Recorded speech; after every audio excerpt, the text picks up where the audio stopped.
you also you and Mitt Romney went at it on the surge as well. Here's what you said last night. I supported the president in the war before you did. I supported the surge when you didn't. But last January, when you were asked on another program whether you agreed with Mitt Romney and John McCain in support of the surge, you said this. Well, I'm not sure that I support the troop surge if that surge has to come from our Guard and Reserve troops, which have really been overly stretched.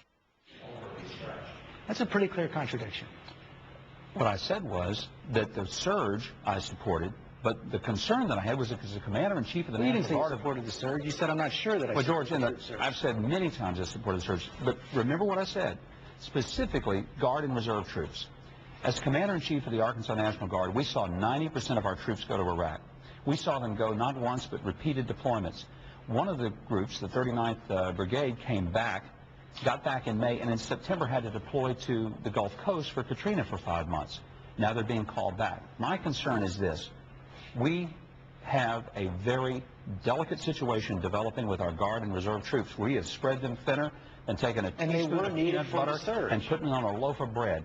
They were needed for the surge, and what we really need to be doing is building up the regular Army, building up the total troop strength and all of our military resources, because if we're going to engage in long-term conflicts, you cannot do that with those who really signed up to be citizens. But do you retract your statement from last night? Because according to this evidence, you did not support the surge before Mitt Romney. No, I don't retract, because I did support the surge.